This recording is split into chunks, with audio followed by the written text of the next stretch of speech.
अगर आप एक ओल्ड कार के डीलर हो, साथ ही आप एक ऐसे बंदे हो जो अपनी पुरानी गाड़ी को बेचना चाहते हो, या फिर आप अगर बिजनेस कैरी ऑन कर रहे हो और अपनी पुरानी गाड़ी को बेचना चाहते हो, तो आपके ऊपर क्या जीएसटी के इम्प्लीकेशंस होंगे। इस वीडियो में तो हम सिर्फ डिस्कस करेंगे जो ओल्ड कार के डीलर्स हैं उनके बारे में। अगर आप चाहते हो हम दूसरी बातें भी डिस्कस करें तो कमेंट करके बताओ, हम उसके ऊपर वीडियो जरूर बनाएंगे।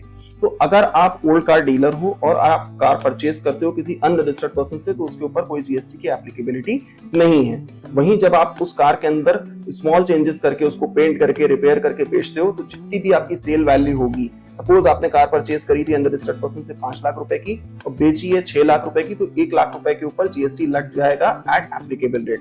किस रेट से लगेगा वो आपको नोटिफिकेशन अभी शो कर दूंगा। तो कार की कैपेसिटी के हिसाब से पेट्रोल कार में 1200 सीसी से ऊपर होना चाहिए, वहीं डीजल और एसयूवीज के अंदर 1500 सीसी से ऊपर होगी, प्लस उनका ग्राउंड क्लियरेंस और उनकी लेंथ भी देखी जाएगी। तो इसके हिसाब से जीएसटी रेट की एप्लीकेबिलिटी होगी, अदर्स के ऊपर 12% रेट लग जाएगा। नोटिफिकेशन नंबर 4/2025 के हिसाब से ये रेट जो 12% का हुआ करता था, अब वो भी 18 हो चुका, यानी कि अब टोटल 18% का ही रेट लगेगा।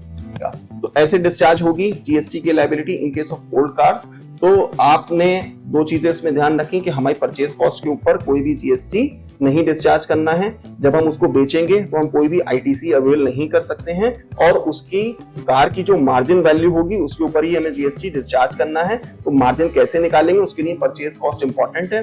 परचेज कॉस्ट वो होगी जो हम अनरजिस्टर्ड डीलर को पे कर रहे हैं, लेकिन उन केसेस में जहां पे हम बैंक से गाड़ी ले रहे हैं, जहां पे बैंक ने फाइनेंस कर रखी थी गाड़ी और उसने मान लीजिए अपने कस्टमर की गाड़ी नॉन पेमेंट और डेट की वजह से ले ली है, तो उस कार की वैल्यू कैसे निकाली जाएगी? उसकी डीम्ड वैल्यू निकलेगी, जो भी परचेज कॉस्ट होगी उसमें 5% पर क्वार्टर के हिसाब से डिप्रीसिएशन लगेगा, और वही उसकी डीम्ड परचेज कॉस्ट मानी जाएगी। वो सेल वैल्यू से रिड्यूस करके मार्जिन निकाला जाएगा, मार्जिन के ऊपर ही जीएसटी देना है। जैसा कि नाम सजेस्ट कर रहा है कि ये मार्जिन स्कीम है, तो अगर मार्जिन पॉजिटिव होने वाला है तभी हमें उस पर जीएसटी की लायबिलिटी डिस्चार्ज करनी है। वो मार्जिन अगर नेगेटिव हो जाएगा तो कोई भी नेगेटिव लायबिलिटी नहीं क्रिएट करी जाएगी। ये सब बातें बताई गई हैं रूल 32 सब रूल 5 के अंदर। जब आप उस रूल को पढ़ोगे तो उसमें आपको समझ में आएगा ये ओल्ड गुड्स के ऊपर डील करता है। तो ओल्ड गुड्स में सेल ऑफ कार्स के अलावा भी बहुत सी गुड्स आ जाती हैं, जैसे कि आपकी ज्वेलरी भी आ सकती है, उसमें आपकी मशीनरीज भी आ सकती हैं, तो उनके ऊपर भी ये रूल अकॉर्डिंगली एप्लीकेबल हो जाएगा।